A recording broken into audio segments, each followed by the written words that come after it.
The wind carried the scent of the ocean that night, salty and cool, with just enough bite to make someone pull their jacket a little tighter.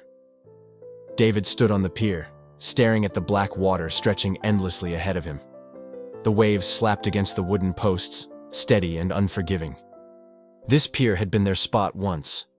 The place where he and Lauren would grab greasy takeout, sit on the hood of his old truck, and watch the horizon bleed from orange into purple until stars scattered across the sky. But tonight, it wasn't about memories.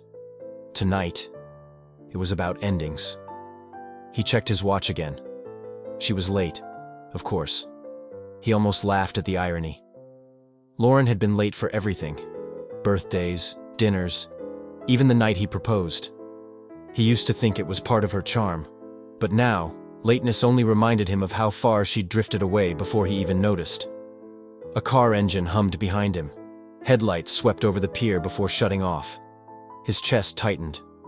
He didn't need to turn to know it was her. David. Her voice cracked the silence, soft, almost careful, as if one wrong note would shatter everything. He turned slowly. Lauren stepped out of her car, her hair messy from the wind, her eyes swollen like she hadn't slept in days. In her hands, she carried a small paper bag, the same kind they used to use for sandwiches when they'd picnic at the beach. I brought your book. She said, holding it up like a peace offering. The one you left at my apartment. I thought you'd want it back. David let out a low laugh that wasn't really a laugh at all. That's why you wanted to meet? For a book? Her lips trembled.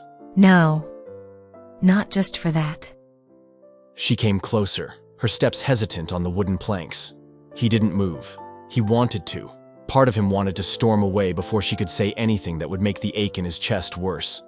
But his feet stayed planted. I don't even know where to start.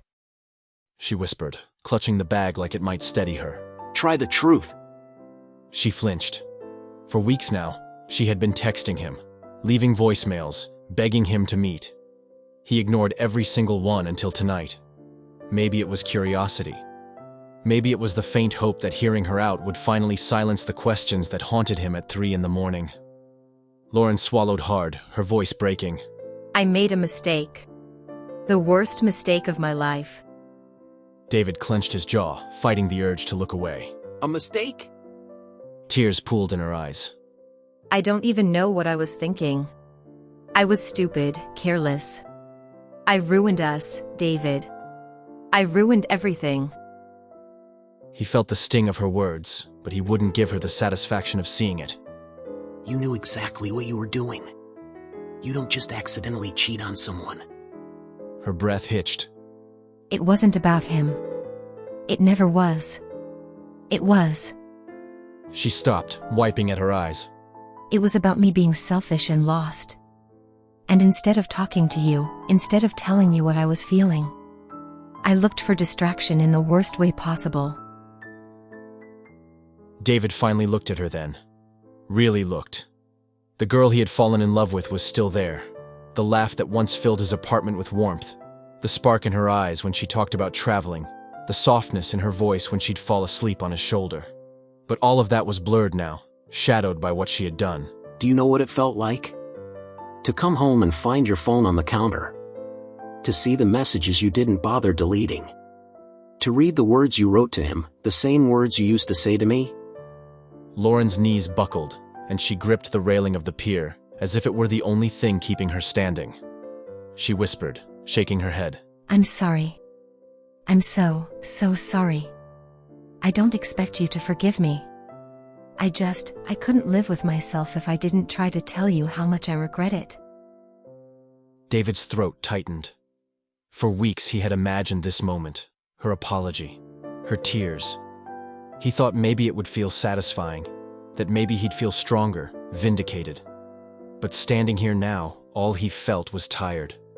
Do you love him? No.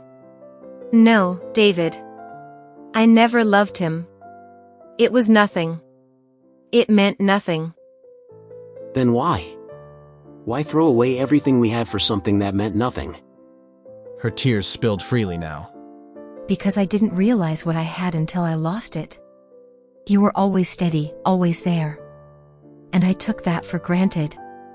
I thought maybe I needed more, something exciting, something new. But it was all empty. I see that now. I'd give anything, to go back and choose differently. The waves crashed harder against the pier, as if echoing the storm inside him. You know what the worst part is? I still love you. But love doesn't erase what you did. Silence stretched between them, heavy and raw. Finally, Lauren stepped closer, her hand trembling as she reached out. Please, David. Just tell me there's a chance. That maybe someday you could forgive me. That this isn't really the end. He stared at her hand, at the girl he once thought would be his forever. Then he shook his head slowly. I don't know if I can. Some things break and never go back the same. Her face crumpled. She pulled her hand back, clutching it to her chest like it had been burned. David turned toward the horizon, the first light of dawn breaking faintly in the distance. I hope you find peace, Lauren. But I can't be the one to give it to you. He walked past her, each step heavy but certain. Behind him, he heard the soft sound of her sobbing, the waves swallowing her apologies. As he reached his car, he realized something. Closure wasn't about hearing her say she was sorry. Closure was about choosing himself, even when it broke his heart. And as the sun rose over the ocean, David knew he was finally ready to let go.